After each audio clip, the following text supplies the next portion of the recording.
And hello, everybody. Thanks for joining us. We want to begin with a breaking news story 5. There's a serious crash we're following. It's on I-64 westbound, right approaching the Gene Snyder. So that would put it in far eastern Jefferson County, and it involves two vehicles. This is a live view from the Trimark camera. Again, this on the right side of your screen is heading into Metro Louisville. Again, heading into Metro Louisville.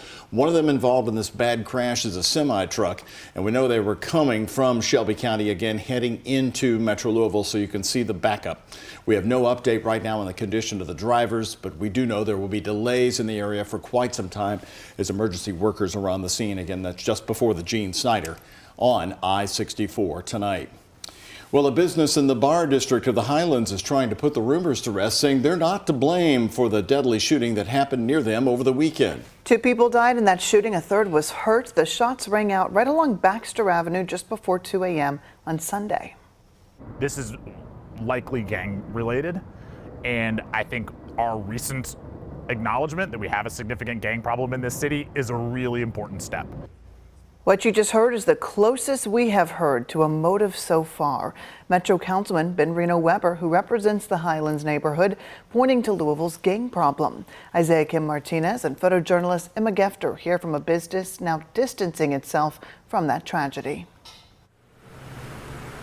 Following an overnight shooting that took 2 lives in one of Louisville's major entertainment districts, one Highlands bar is saying they're not the source of the problem. We have nothing to hide, but we don't condone violence, and we do give our condolences to anybody that lost their life that night. It was not something that anybody wanted to happen. Zachariah De Los Monteros, the general manager at Baxter's 942 Bar and Grill, was working when the shooting happened just before 2 a.m., both near their business and others. As far as who and where they were at, they were not in our establishment. He tells us they've given hours worth of surveillance footage, both inside and outside, to authorities who are trying to piece together who fired shots and what the motive was. Did you ever feel unsafe that night? Did I ever feel unsafe?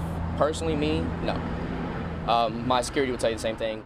We talked to some employees at nearby businesses. Some of them say they were actually working the night it happened. They tell me they heard 3 different strings of gunshots, and when they walked out, they saw a major police response here on Morton Avenue. Some late-night bars in the area continue to be the subject of heavy questioning from the public, and in some cases, law enforcement trying to find a solution to the violence. Councilman Ben Reno Weber acknowledging what officials have called a significant gang problem in the city. I know that we are working both locally and nationally to go after these gangs, and that is the first and most important thing that we can be doing. Back to Baxter's, they say some folks are pointing the finger at them solely because they're a club. It's been proven all over the country. Things are going to happen, or it's just a high possibility. But we don't try to do that. That's why we say we keep our line this way. We try to keep the sidewalk clear. Both Metro Police and the Alcoholic Beverage Control Unit are investigating. Isaiah Kim Martinez, WHAS11 on your side. And in a different part of Louisville, some bars are actually taking actions into their own hands now to ensure the safety of their customers and patrons. They're raising the minimum age to get inside the bars to age 30. We're looking at 2 bars, Groove on West Market Street and the Palm Room on Jefferson. WHAS 11's Gabriel Gonzalez shares how this is a long time coming for one location. I spoke to one of the co-owners of the Groove who said last weekend's events on Bardstown Road had nothing to do with their decision to raise the minimum age to 30 on Friday and Saturday nights. He says it was a long time coming.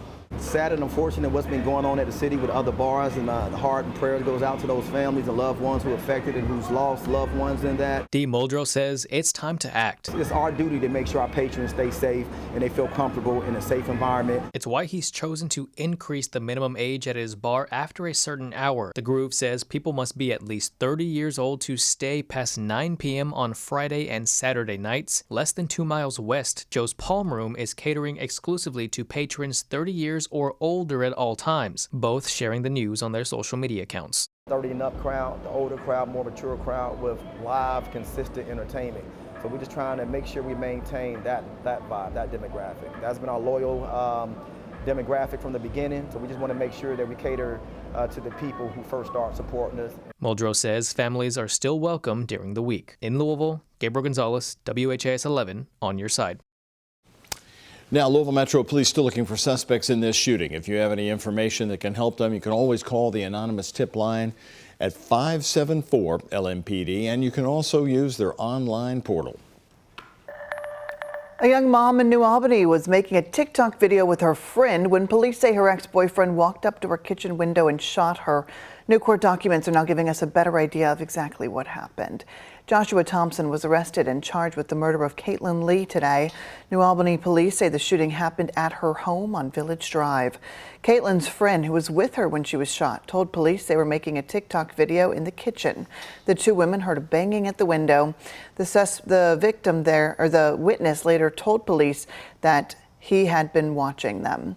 The friend told police that she saw him through a window.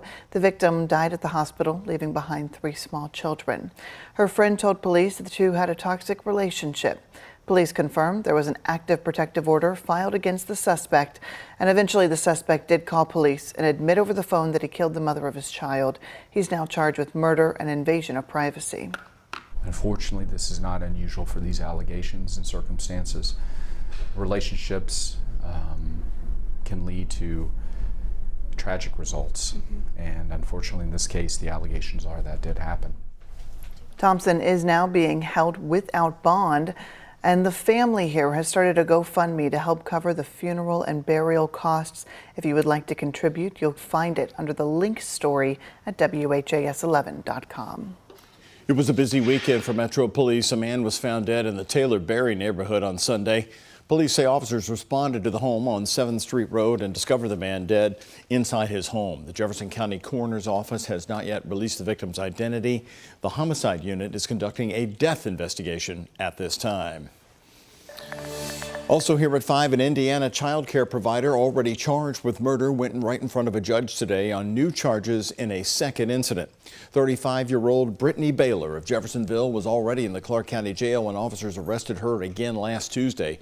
A family member said that they picked up a 2-month-old from Baylor's daycare and then realized that two-month-old had a broken leg. Baylor is charged with 2 felonies, including battery and neglect of a child. She also faces a murder charge from an incident 2 years ago when police say an infant died in her care. Today, she pleaded not guilty to the new charges, and a judge set her bond at $100,000, the same bond set for that previous murder charge. A big court update today in the super chef Darnell Ferguson case. Today, a judge set the trial for February of next year. Earlier this year, Ferguson pleaded not guilty to several charges connected to the alleged assault of his wife. That includes burglary, menacing, strangulation, and assault. In April, Ferguson's wife released a statement through her attorney saying her words were twisted by police and she wanted to clear her ex's name. Ferguson is known for the former Super Chef's restaurant in the Highlands and for appearing on several Food Network shows. His trials, again planned for February, expected to last 4 to 5 days.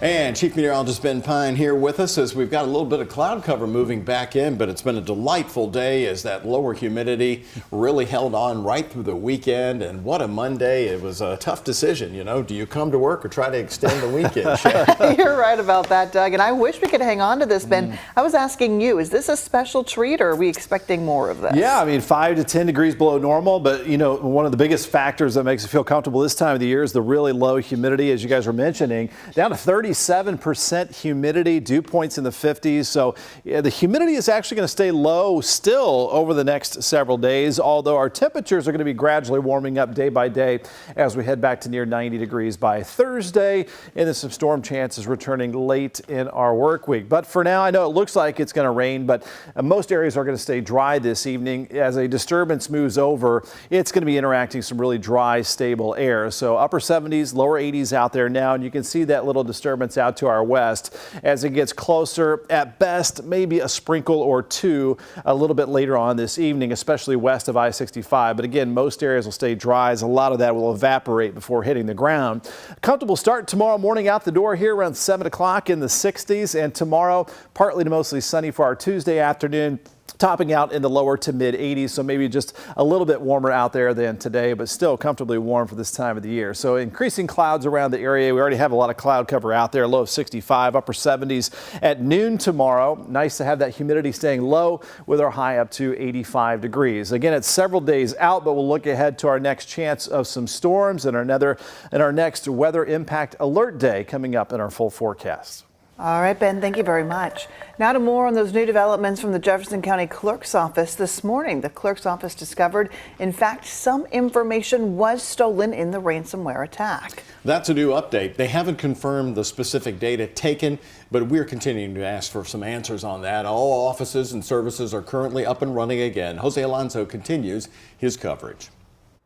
Shorter lines and shorter wait times. That's what customers coming out of the Jefferson County Clerk's Office Westport location are telling me they are experiencing. It was a different story at the end of July when a ransomware attack shut down every single office across the metro. Customers say it's concerning, but not surprising. It seems almost weekly or at least monthly I'm getting a letter from someone saying that they had a data breach and that my information may have been compromised. On Monday morning, the agency revealed they did lose some information from the July 22nd ransomware attack. The clerk's office shared this image with us, showing what hackers were demanding. On the computer screen, it reads in part, "We will make your business stop forever. What do we offer in exchange on your payment, decryption, and restoration of all your systems?" There is no dollar amount.